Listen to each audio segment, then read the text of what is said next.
morning, everyone. Thanks for joining us.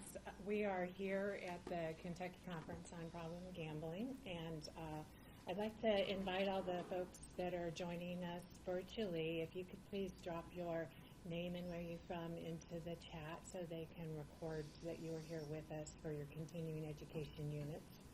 So we're here today with these beautiful people that are peers and folks working in the gambling landscape, and we're calling this our peer support panel discussion. We very much welcome if you could please interact with us, the folks back home online, by commenting, and our helpers here with the technology will let us know if you have questions. So I'll quickly introduce myself. I am Kitty from Voices of Problem Gambling Oregon, and we do advocacy work. We've been running a peer support agency for since 2011. It was very much like building a plane while you're flying it. There was lots of lessons learned in terms of what policies we would need and what availability works best to offer to folks that need support, because it doesn't always happen just Tuesdays from 10:30 to 11:27 or something in an office. We find that being available in real time to folks in our community that need gambling help serves them really well. First, I want to start with Kimberly Hinkel-Browning, who is the new executive director here at the Kentucky Council. And Kimberly has a vast background in all kinds of recovery support. She's also put this conference together that has been fantastic. We're hearing nothing but really good things, and hoping everyone that's joining us at home has enjoyed the sessions they've got to see. Jodie Nealley is the Director of Recovery Support at the Massachusetts Council, and I like to refer to Jodie as the OG, because she has been doing this peer work longer than anyone I've met. Is it 15 years? Almost. 15 years. I got the gray hairs to prove it. She talks about transitioning, but I don't think anyone's going to let that happen anytime soon. But she's seen a lot of change through the years of how we used to do things with peers to how we do it now, and we'll have some really great insights on what's working and how to go about training folks. She's with the GRIN program, the Gambling Recovery Information Network, that has a training program for peers that's 30 hours, and that was brought here to Kentucky, and they're all geared up now. I also want to introduce to my left here is Daniel Harvey, who's the program manager from the Louisville Recovery Community Connection. And Daniel is someone who has lived experience himself, as does our friend Lindsey Wood, who's a recovery coach at the Recovery Cafe Lexington. Lindsey and I were speaking just before we came in today, and she used a word or phrase I haven't heard before, but it had to do with what your theme is at the Recovery Cafe and making people feel welcome, and I thought they were the most beautiful words. Would you mind sharing those with us, what your mission is? And go ahead and hold the microphone real close to you. Hi, Lindsey. Hi, everybody. So the mission for the Recovery Cafe is that we provide loving accountability with radical hospitality. Radical hospitality. What is that? So we're a recovery community center that's based around making resources available, making sure to fill the gaps. You know, we work a lot with the unhoused population, and so it looks like we have a meal every day at 2 o'clock. At any cafe that you go to, there's going to be coffee, there's going to be snacks. You know, they have someone like me who's a recovery coach who, if they need like individual case management style things, you know, they can meet with us, and we can try to help address those. But more than anything, it's just a safe place to be at. You know, there's no expectations, there's no barriers. The only thing that we ask is that people be clean and sober in our community space. What people do outside of that is none of our business, because regardless of wherever you're at in life, like, you still need love, you need acceptance, and you need community. I love that the cafe's definition of recovery is all-inclusive. It focuses more on trauma, that everybody's in recovery from something. Something has affected the way that we love, the way that we receive love from other people, and it really gets to the root of that to be able to get everybody on like the same place, because we're all human. We all need someone to see us, love us, and care about us, regardless of what's manifesting in my life, whether it's toxic relationships, gambling, domestic violence, substance use disorder, or mental health. Like we're all suffering, and we all need each other, you know, and the cafe really just tries to stand in the gap, to be that person for someone who's in need, you know. And I love that about Thank you, Lindsey. And it really makes me, while I'm here, I'm not leaving until tomorrow, but to be able to pop into a recovery community organization or a recovery cafe. And it also feels kind of scary, like to go there myself, and what would I expect? Are there hours? Do I just walk up and be like, I'm here? Should I go to a meeting, or how does it work? So, I shouldn't have moved the mic, I'm sorry. So the cafe, I work predominantly in Frankfurt, but I do also work as a supportive staff in Lexington. And so the cafe in Frankfurt is open from 10 a.m. to 5 p.m. Tuesday through Saturday. With the thoughts of expansion, you know, someone would come in, they would be immediately greeted at the door, you know, and made to be felt welcome. We would allow, because it can be scary. You're like Kitty was saying, you know, like you come and you're like, oh goodness, everybody's looking at me right now. Like, that's not, we have to be very intentional about the approach, because there's no trust yet. You know, like it takes a moment to come, especially with those who are dealing with, you know, life on life, when there's all of these external factors, judgment, stigma, you know. In order to show people that we're different, we have to approach people differently. It's typically more of like a, hi, like my name is Lindsey, like I work here. I just want you to know, like, you're welcome. You know, we have coffee, we have snacks, we have all of these things.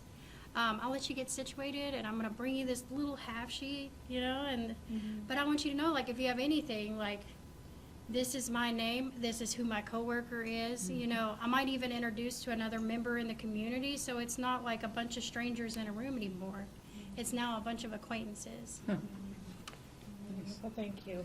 That's reminding me, I don't know if folks know what Maslow's hierarchy of needs, but we need to have food and shelter and safety as just that base layer before we could even think about doing things like living a life of recovery and working on our social and stuff. We need cared for. So I'm so glad you're doing that. I've just been told there's something called the Kentucky Overdose Response Effort that funds some recovery community organizations. And Daniel is Louisville Recovery Community Connection. That is correct. Yep. They are? Yep. So how does that work? What do they offer? Is it like Lindsey's place? Or? So it's similar to Lindsey's place. Can you hear me? Oh. So it's very similar to Lindsey's place. Lindsey's is an RCC, and we are an RCC, which is a Recovery Community Center. At LRCC, we have meetings 7 days a week for people in AA, NA.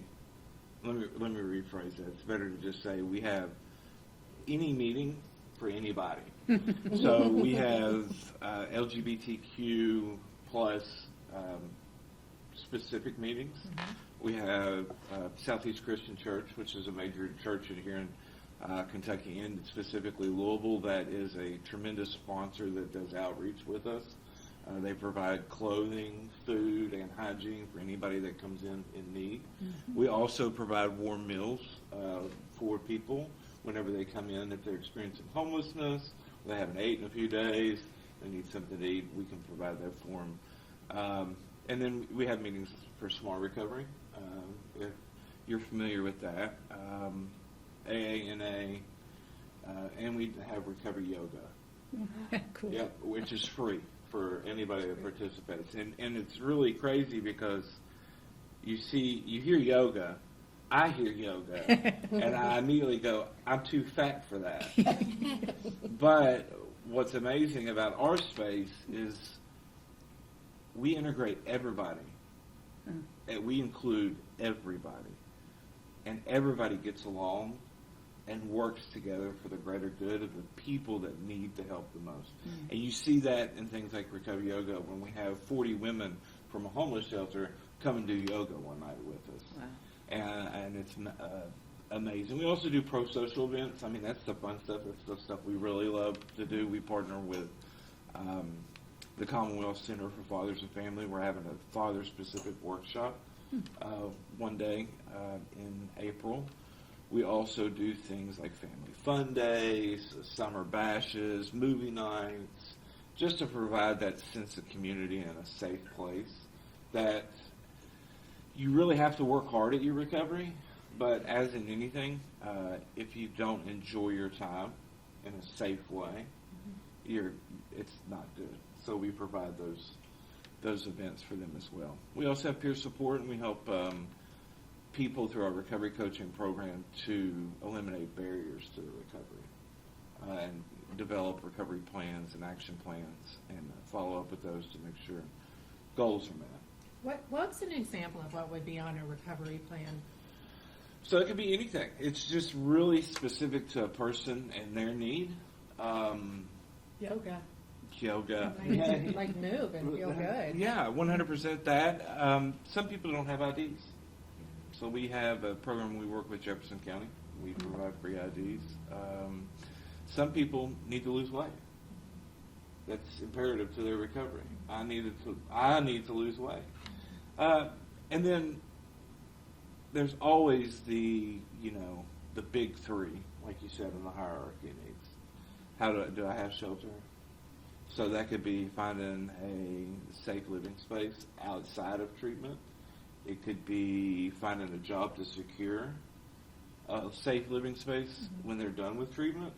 There's so many things, but the big things you would think of we would help do, we do, but we also help with the other things that help sustain recovery outside of the treatment window, because those are the important. We don't want people to go back.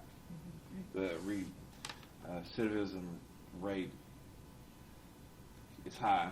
I don't know it off the top of my head, but that's where we want to target. We want to retarget the recidivism rate and do everything possible to keep people from having to go back. Understanding that I've relapsed multiple times.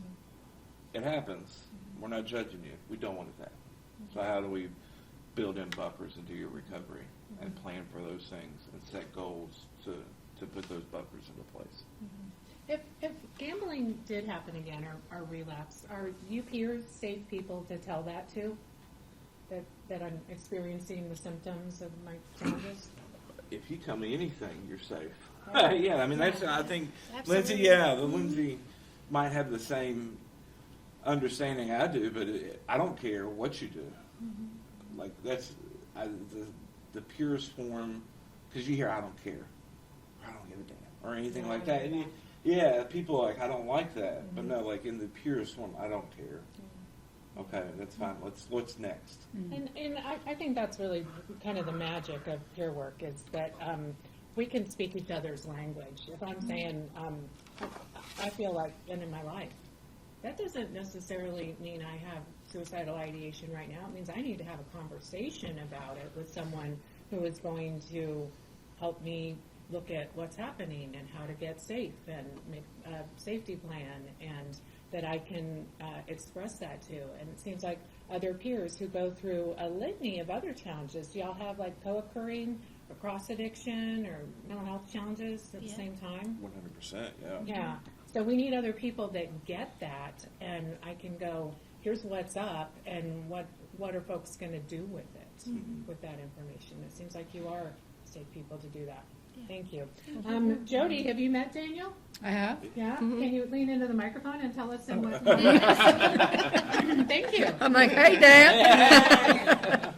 Well, I just met Daniel in person today, so it was good. And I had met Kim, both of them on Zoom previously. So, yeah, as Kitty said, I work for the Mass Council on Gaming and Health out of Massachusetts.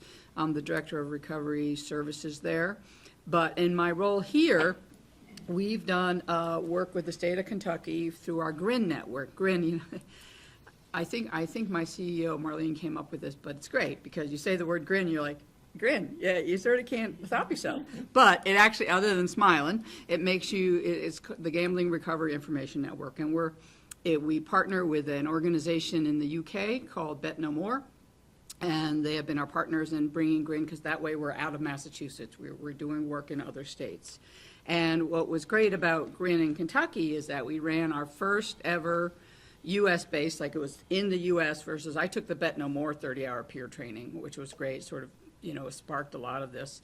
And we worked with Bet No More to do a 30-hour training with Kentucky, and Daniel found 7 peers in recovery from, had lived experience from gambling harm, and they completed 30 hours of training. There were 10 modules. They were started end of January, ended end of February, 2 days a week, about 3 hours each session.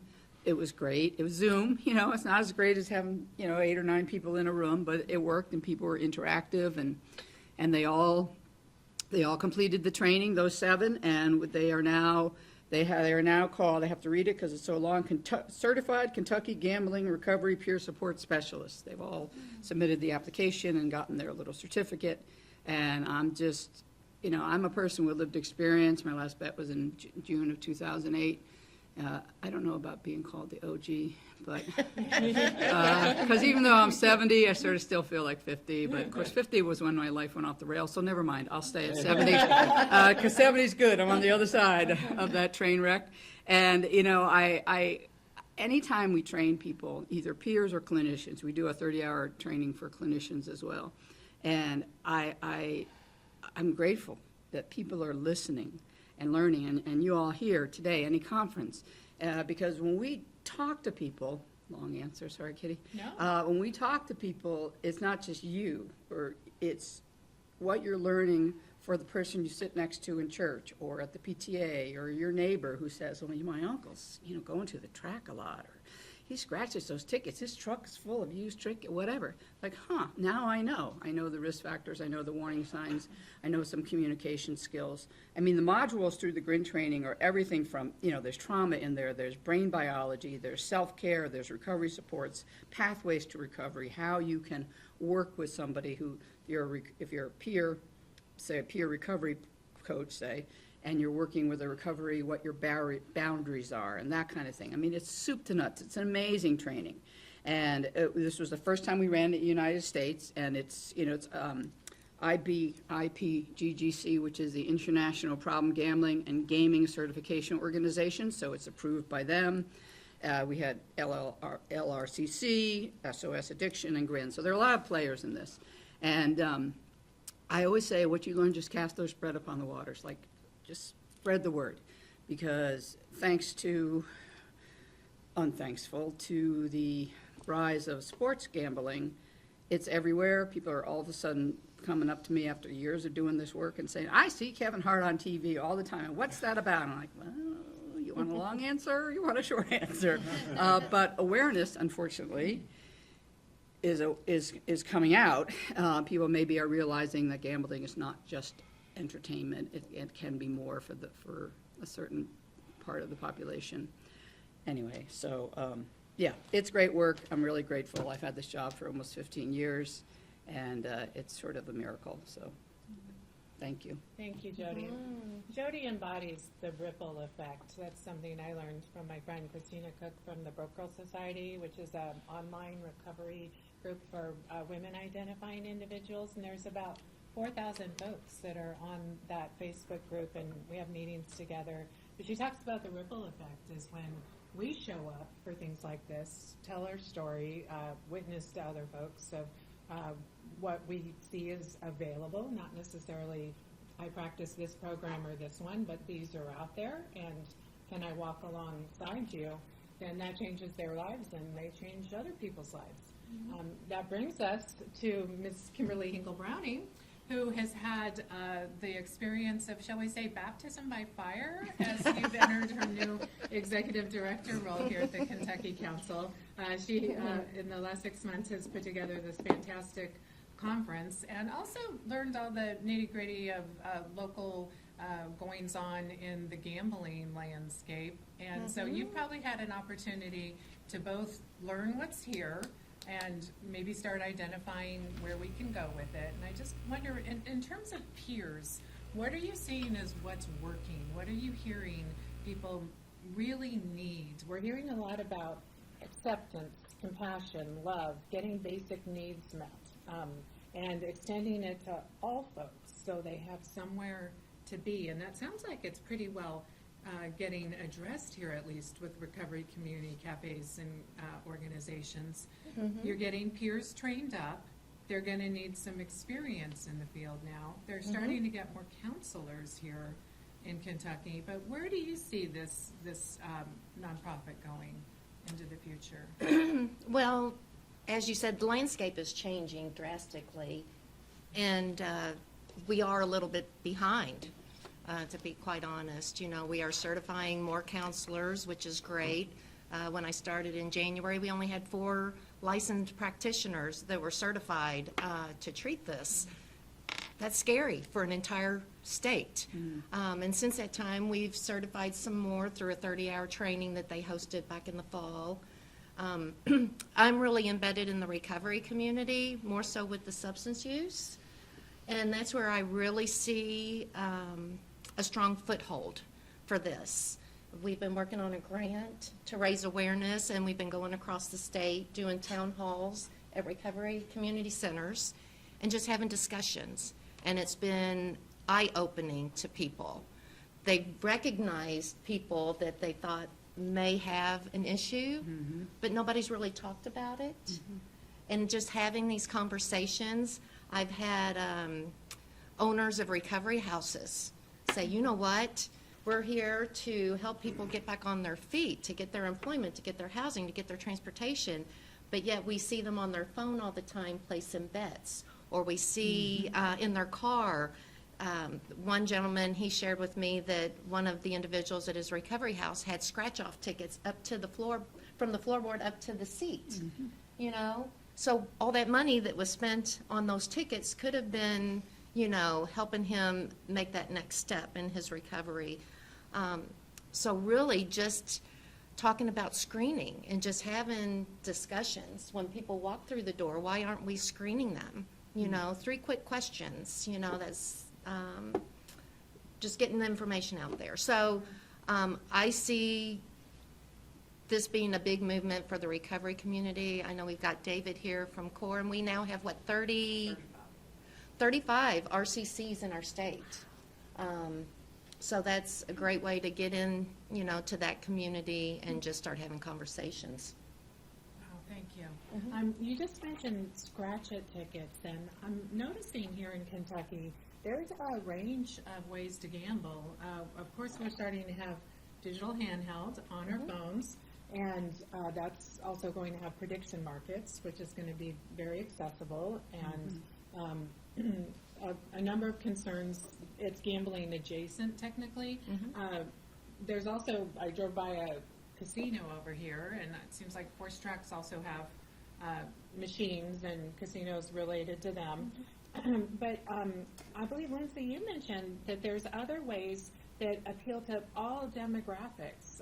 We have machines in bars and delis. I think it's called Lotto or something, or Keno. And that's a little slower. It moves a little slower. But we were talking about how gambling can sometimes progress from scratch-it tickets, if that's right down to giving them to gifts for children, that normalizes the gambling. And one can do those kinds of gambling behaviors for a while before it seems to escalate into tolerance. And you mentioned another kind.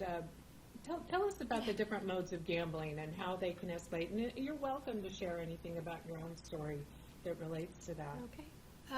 So yeah, I feel like it's definitely progressive, like gambling is. You know, we had heard it talked about yesterday in one of the training modules that, what was it, within 2 years it would go up 8%. So he was talking about $1 bet by the end of the year would be $8, you know, and like that was true for me.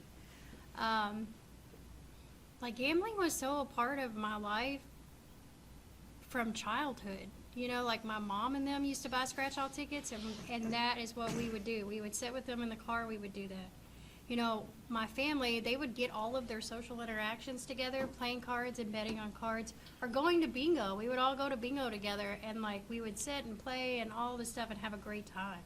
You know, so as I didn't even realize that gambling was an addiction, you know, because it had been so normalized in my family system. It wasn't until I moved to Louisville, I had extra money, you know, because tax time is always like a big trigger for me because it's money that I don't have an immediate need for, you know, and then it becomes like, it became what was a reward system for me because I have 4 kids, you know, and so then it would be like, oh, well, you know, I don't have the kids tonight. Like, I should go do this. I should go have some me time, you know, and then when the opportunity presented itself and I had more free time than I was used to having, you know, I found myself going like once, twice, 3 times, like just like the disease of addiction, just like substance use disorder, it became this progressive thing. Well, it started with I'll take $20 and just play this pack to, well, I'll buy this other pack because it's got everything included in it. Now that's $100.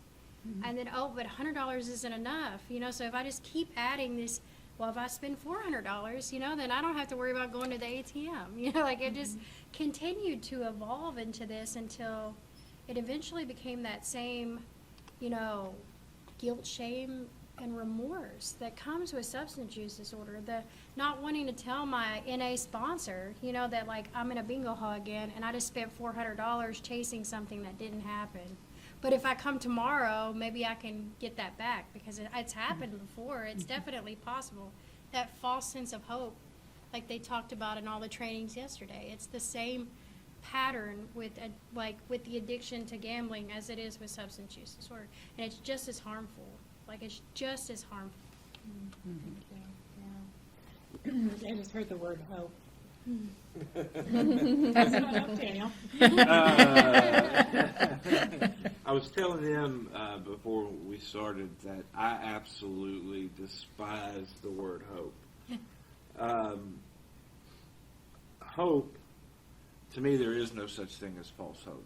It's when you're looking at probabilities and statistics, nothing's impossible, right? You hear it all the time. Anything's possible. Anything you put your mind to, you can do. Any outcome can happen. So you have this hope, this desire that the outcome will be favorable to you. And so that drives your decision-making process. It drives the addiction even further to make you feel like everything's going to be okay. You have hope that everything's going to be okay. Because I like what Jodie said earlier when we were talking, that the difference between using heroin and gambling, those 2 addictions, is sometimes with gambling you win.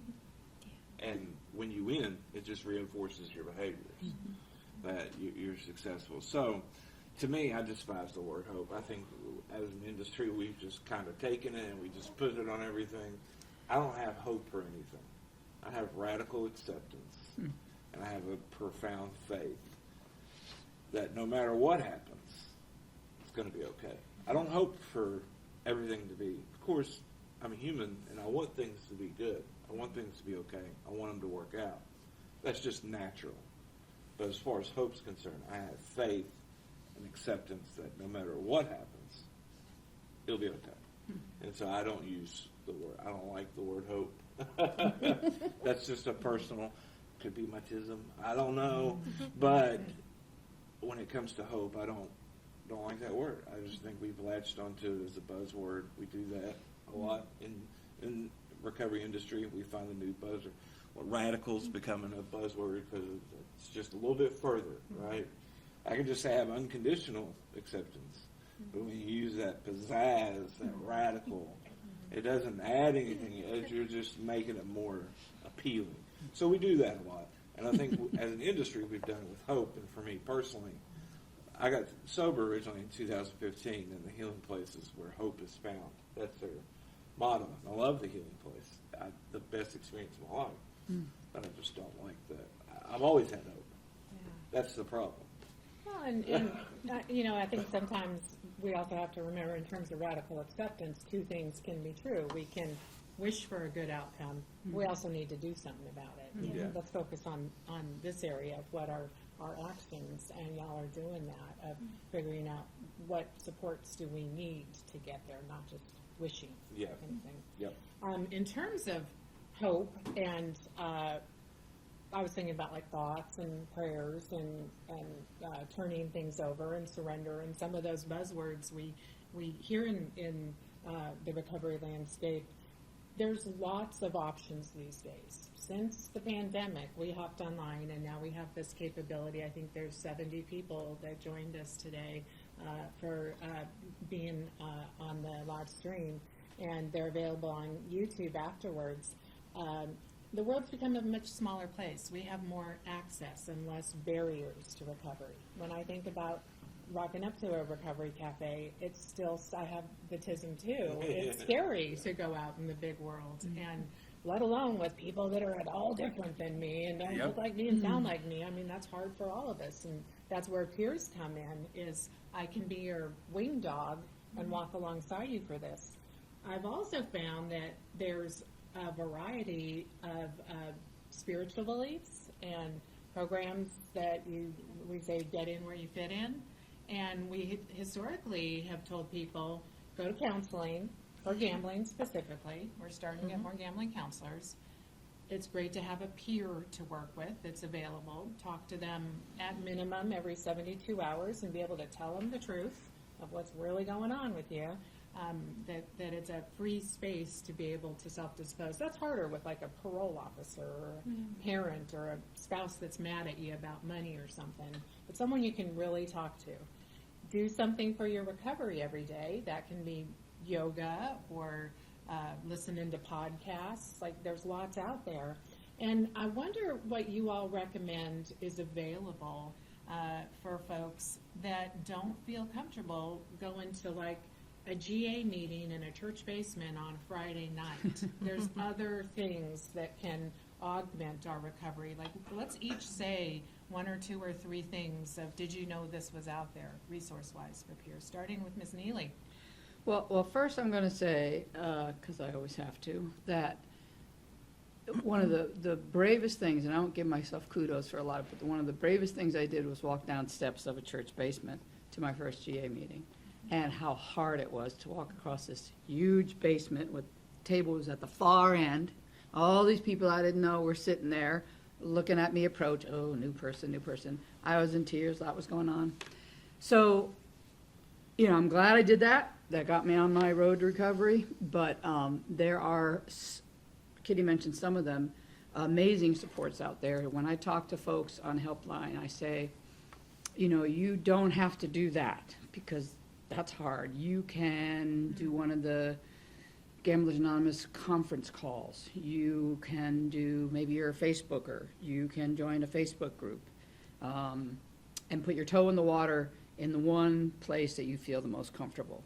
And so, I will say I'll say, because others may not know, there's gamblersinrecovery.com is one of the things I talk to people a lot. It started during COVID, and you can go to meetings all over the world. I have a friend that goes to work, so she goes to, at 5 a.m. in the morning in the Boston area, she goes to a meeting, and it's Australia. And she loves Australia. She loves the accent. She loves the people. That's how she gets her recovery in for the day.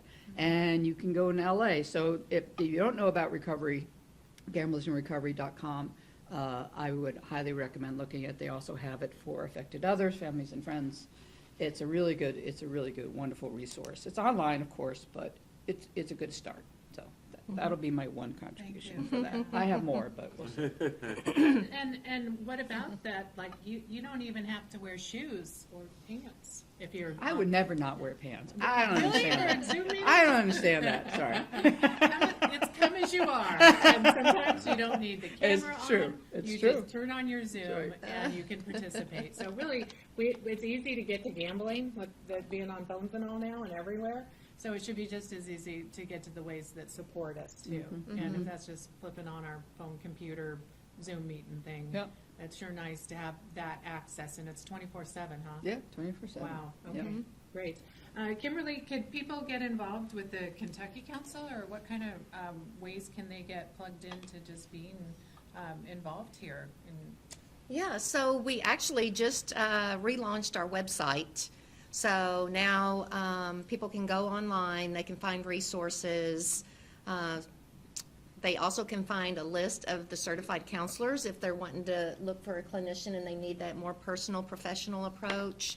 The 1-800-GAMBLER, that is a call number, text number, chat, 24 hours a day, 7 days a week. River Valley Behavioral Health accepts those calls. They will put people in touch, either individuals that are themselves seeking help or affected others. That's the go-to, is that 1-800-GAMBLER. And I will, I'm sure Daniel will talk a little bit about the eVive, but I just want to share a little bit, if I could, as an affected other. You know, many years ago, when my spouse was struggling with his, you know, I went to a Gam-Anon meeting, and it was in a church, and it just did not work for me. Yeah, I was uncomfortable. I'm a spiritual person, you know, I was raised in the church, but for me, that just wasn't the fit. And so the one beautiful thing about the RCCs is that they accept all pathways of recovery. Right. You know, and so if a GA meeting's not working for you, try something else. You know, if you're an affected other, seek those resources. I mean, you can do a Google search and you're going to find all kinds of options nowadays. 20 years ago in rural Kentucky, you know, we had nothing. You know, we didn't even know about substance use treatment providers. You know, where do you go? And that's the beautiful thing about technology now. I mean, you know, it's the access is, you know, the bad side is it's accessible for those, you know, that may develop a disorder. But the resources are there too if you need help. But for anybody in Kentucky, the go-to is the 1-800-GAMBLER, and they can refer. Thank you for telling us about affected others, because that's definitely a whole group of other challenges that folks are going to be affected by with gambling, that it wasn't necessarily you having the compulsive behavior, but you still had the consequences of it. Absolutely. Yeah, and there's a lot to unpack there of setting limits and taking care of ourselves while loving our person, while also having boundaries of not being able to be a part of the behavior continuing. Have you heard of the Center for Motivational Change, or CRAFT, Community Reinforcement and Family Training? No. I know that y'all have Smart Recovery at your RCOs. Yeah. Yes. So Smart Recovery stands. Do you want to talk about Smart Recovery? Because CRAFT is Sure. the family version. I'll circle back to it. Tell us about Smart. So SMART is specific, measurable, realistic, timely goals. I'm missing a letter, aren't I? The A. The A, Actionable. yeah, or achievable. Either one. Achievable. Yeah, and so what a SMART goal would look like is if I say, hey, you know what, I'm gonna get up and I'm gonna read my Bible 7 days a week. That's what I wanna do for myself, you know? And so a SMART goal would look like, okay, well, if I miss one of 7 days a week, I'm gonna hit the F it button, and I am not gonna do any more of that, right? Because I missed my goal. The goal was not realistic, because for me, consistency is something that I struggle with. And if I miss one, then I'm not gonna do it at all. And so for me, with a SMART goal, it would look like saying, okay, if I can't do 7 days a week, then what could I do? I could do 2 days a week. And if I hit those two, I can hit that no problem. If I do more than 2, right, then that's more success on the other side of it. But if I only do 2, then I'm still doing what I said I was gonna do. You know, and if that works for a while, then I can build from that, because I have created that sense of success, that motivation to change, because I'm doing the things that I say I'm going to, as opposed to potentially setting myself up for failure when I know that I already struggle with consistency. So, Well said. And that's setting real manageable, small increments of change is so much more motivating and achievable, isn't it? Yeah. When you mention the efforts, thank you. I've heard of the phrase abstinence violation effect. Is like, oh, I've blown it, so I might as well go, you know, full on and you know, really shoot the moon here.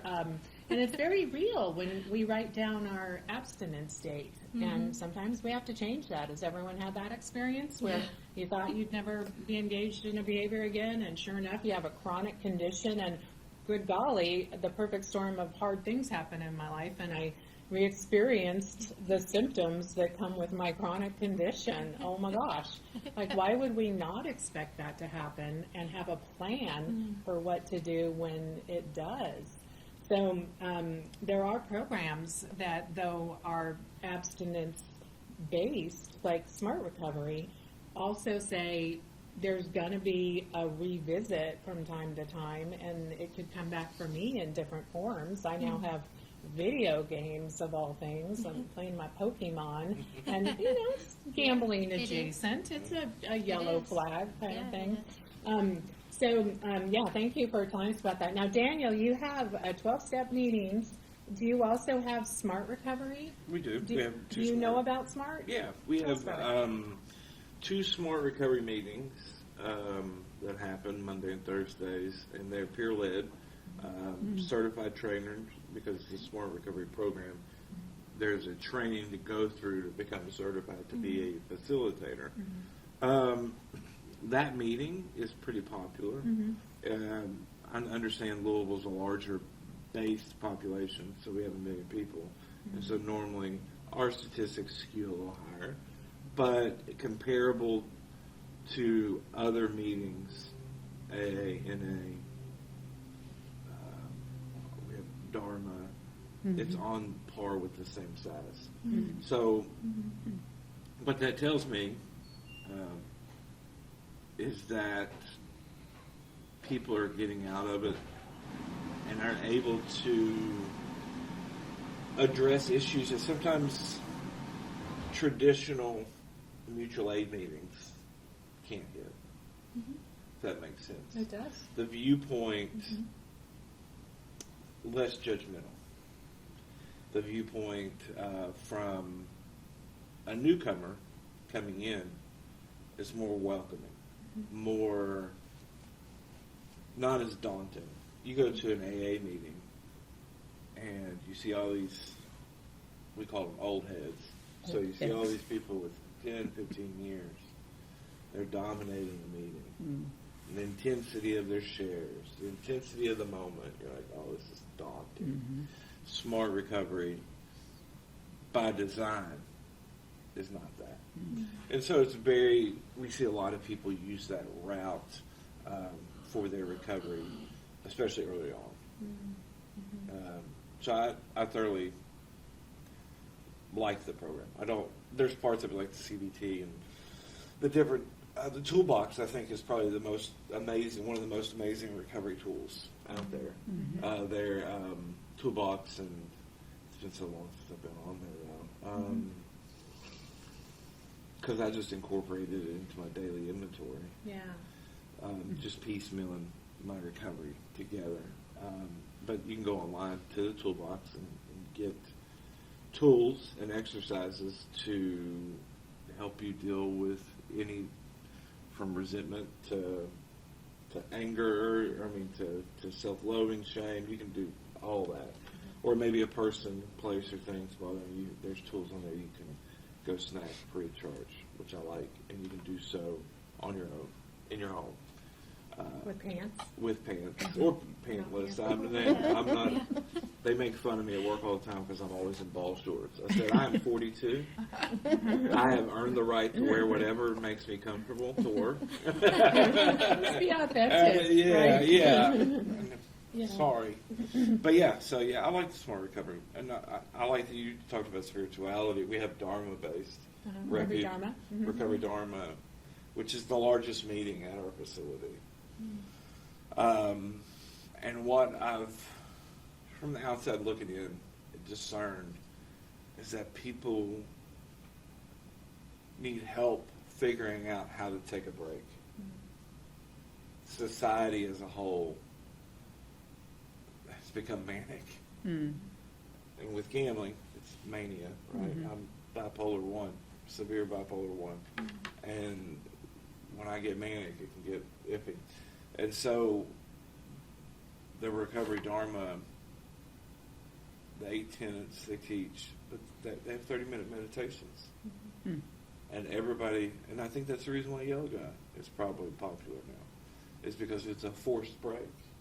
It's almost like when you go to PE class as a kid. It's a forced action away from everything else you're doing. And so you look forward to PE. It's doing something different throughout your day. And I think yoga and meditation provides that. And then everybody feels relaxed, calm, rested, or their cups filled afterwards. So I see that a lot too with the recovery dharma. It's just the different pathway, and then adding it back into their AA, MA, whatever, GA, CA, MA. Louisville has all that. Got a lot of Yeah, A's. we got all the A's. But Smart Recovery is kind of a one-stop shop. Yeah. And y'all have that where it ping-pongs around? Have you had other addictions or compulsive behaviors than just gambling? Yeah, Yeah. yeah. I had 3-pack-a-day cigarettes, which I quit when I was 25, and then leapfrog to alcohol disorder, which I quit when I was 37.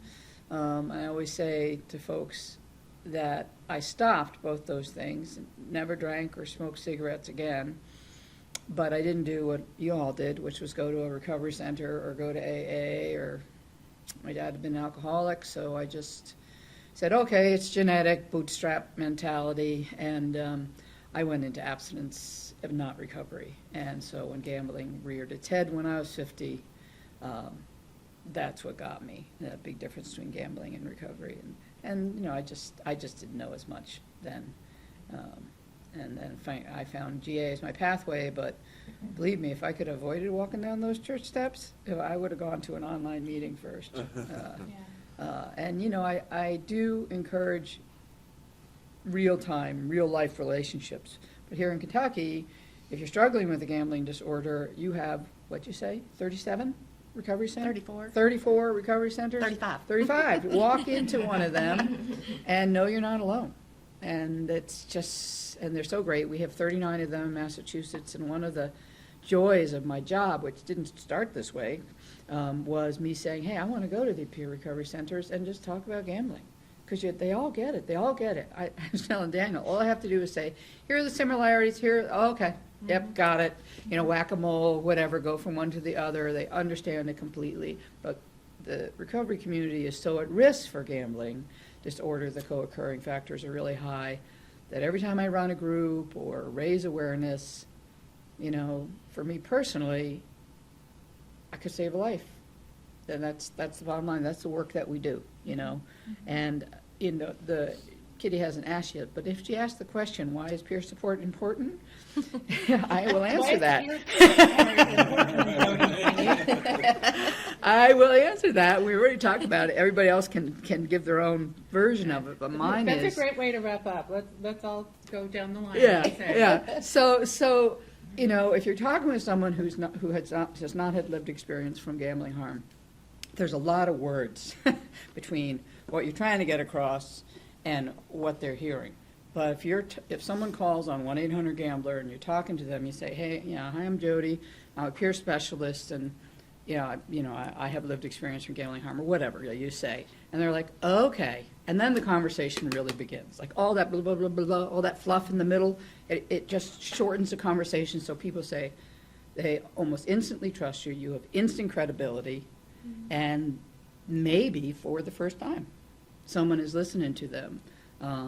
And that is, and then I will shift a little bit to clinical side. We do need both, because when I was in my troubles, I tried to find a counselor, and all they wanted to do was talk about my alcoholism. I'm like, hey, that's not what's sending me away. That's not what's bringing my life down. And they didn't know about gambling. And I've trained hundreds of counselors now in my years at the council about gambling disorder, and it's so important when someone walks in for counseling and they say, I'm struggling with gambling, or even if it has to be drawn out, that they know the differences between substance use and gambling disorder, about that sometimes you win, and there's the reward system, the intermittent reward. They have to understand that. So peer support is incredibly supportive because of that credibility, because you are believable and authentic.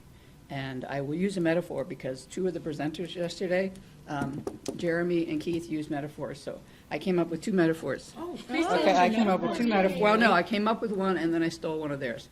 So, I don't know why I'm going on like this, but, so you imagine a seesaw, right? On one side is peer support and one side is clinical treatment. And that, what do? What did you do when you were a little kid? You tried to balance, right? Wasn't that fun when you were both up in the air, your feet were off the air, you're like, woo-wee! And that's sort of what I feel like the field of those struggling with gambling harm need. We need the peer support for the credibility, for the understanding, I won't say hope, but for the authenticity and the resources it can give, and we need the clinical stuff to help with what's going on in our heads. And then the other thing about peer support, and this is what I stole from them, is they were talking about don't just look at the trees in the forest, or don't just look at the rose. We look at all the flowers. We don't just look at the rose. We don't just look what's up with you. We look at all the flowers, and that's all the pathways to recovery that we're talking about. Thank you. And that's why she's the OG. I go on and on and on. You never know what's going to come out. Right? Well, so when you say teeter-totter, Yeah. are you saying that they're diametrically opposed, or you practice skills with peers in the real world and then you go into counseling session and do the brain part, or? I think you need both. I mean, there's a great program in Connecticut called BETTOR, BETTOR Choice, and there are centers where somebody will walk in and they'll be assigned a counselor who's trained in gambling disorder and someone with lived experience, and they work with both, and the Yeah. families can come in and work with them. Yeah. I mean, we're all, body, mind, and spirit, we need everything to be taken care of. We need our basic needs, we need what's going on in our head, and I'm not a counselor. I mean, I've been doing it long enough that I could probably apply a little MI and CBT, but I'm not officially a counselor, and I don't want to say I am. I never say I am. So it's really in tandem. So yeah, the seesaw was not diametrically opposed. It's balance. Bouncing, okay. Balance. Balance. We need both. Okay, thank you. You're welcome. And you need it to be, you need it to feel welcoming. I'm still struggling with the walking through the door and feeling comfy. Like, let's not pretend going anywhere feels comfy the first time. If it's a church basement GA meeting, cafe, a recovery community organization, we're going to make people feel welcome. But when a peer is there with you, boy, that's nice to have someone that's got your back and gets what you're going through. And with Kimberly being our one representation of concerned others, I really do want to circle back to this craft. It's called Community Reinforcement and Family Training, and it's the friends and family support for SMART Recovery, which is self-management and recovery training. And so you can go to SMART, which is secular, non-spiritual, as Daniel so articulately mentioned, offers a toolbox of ways to increase your motivation, to look at how your thoughts affect your behaviors, affect your feelings, and to get a balanced life, to start bringing in vital, absorbing, creative interests, new activities to do, and to deal with urges and triggers, which with gambling is something we're going to encounter because it's everywhere, isn't it? And do you want to say anything about that, Lindsey? I had that happen yesterday. What? I did. You're supposed to be perfect. I know. Well, I was very caught off guard about it too, Yeah. because I hadn't been in I work a program, a 12-step program for a different manifestation of my addiction, and so that kind of like blanketed my gambling, addiction. At one point, I could use the tools from that to stay clean. But yeah, just sitting and like talking about it, what's supposed to be a helpful, there was nothing that should have in this perception in my mind have triggered me yesterday, but just talking about it and how it presents and like who could be affected and neighborhoods, it was just that constant talking about it. Can trigger, and I was very surprised by it. I called my sponsor and I was like, You used a tool? I used a tool. And let me tell you, the amount of support that I had through it was really special, because it wasn't like Lindsey sitting triggered in a corner alone, not sure what to do. Like, it was Lindsey with people who were like, Lindsey, do whatever you have to do to keep yourself, You know, I went on a walk. I went to the little aviation museum, you know, to get out of. Substitute behavior. Yeah, you know, I went and I found a way to like, to bring myself back down. But the biggest part of it was that, you know, when I first got clean from substance use, there was no understanding, right? Like there was, I think people wanted to help, people just didn't know how to help, you know, and today, like, it's really amazing to know that, like, A, you're not alone, and B, like, it is okay to do whatever you need to do to help yourself in that moment. Whether it be call your sponsor, right? Because there's no way when I first got clean I would have told anybody. I was so afraid of what people might think of. Like, that happened once. I relapsed because I was like, oh my goodness, what are they going to think if I call my sponsor right now? And admit today, vulnerability. yeah, and today it's like, in today's culture and society is this beautiful inclusion that, like, people want you to do those things. Like, it's not about, oh, let me sweep this under the rug. Oh, let me not talk about this. Like, we did it. It didn't work, you know, and we're evolving. I feel like we're evolving, and I'm so grateful for those things. Thank you. And I got an awesome support system today on accident, and I'm thankful for it. She hooked me up with that Facebook group she was talking about earlier. What was it called? Broke Girls Society. Broke Broke Yeah. Girls Society. I'm telling you, I'm about to. And we have Become a meetings, member. smart meetings specific for women. And make no mistake, I love men. They are fantastic. But I don't always want to go to a church basement with men that are 20 years older than me to talk about my recovery pathway.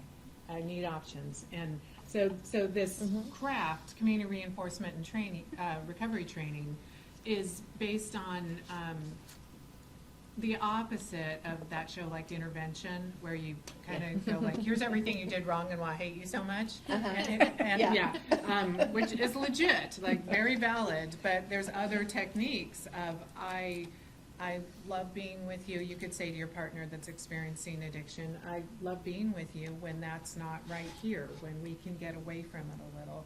And you kind of talk to the change side, motivational interviewing. So that's another thing that's available, and it's online at smartrecovery.org. They have meetings around the clock all over the world that's secular, that's just based on cognitive behavioral therapy tools or rational emotive behavior tools.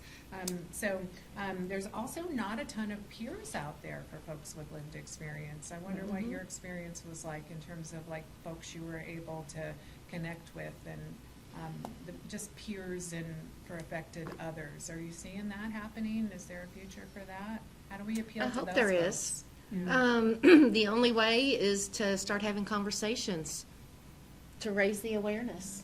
You know, 20 years ago when we were dealing with our issues, you know, when he stopped using the alcohol and drugs, that gambling piece was always there. But that manifested. That took replacement of the drugs and alcohol.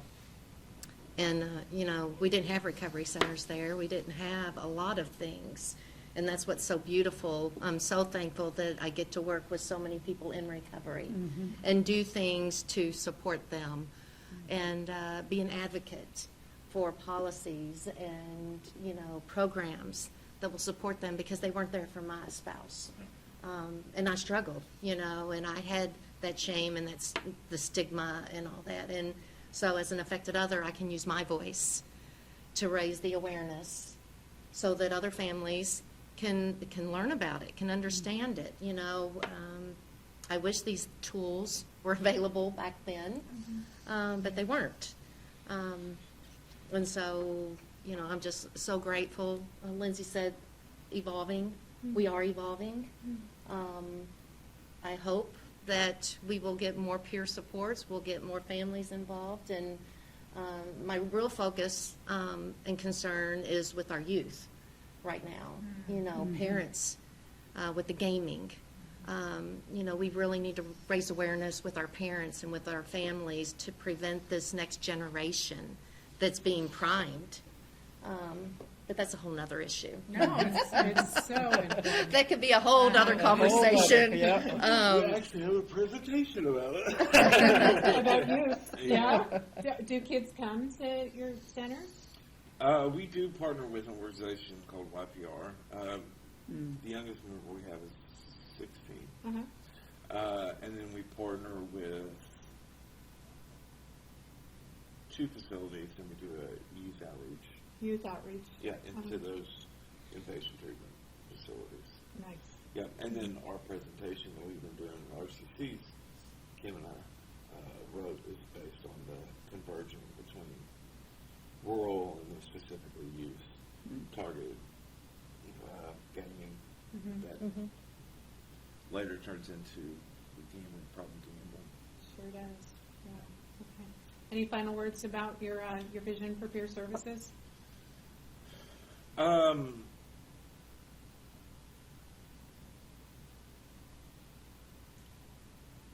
The one thing that I hope in the state for peer services is that we've learned from past mistakes in other peer services, and that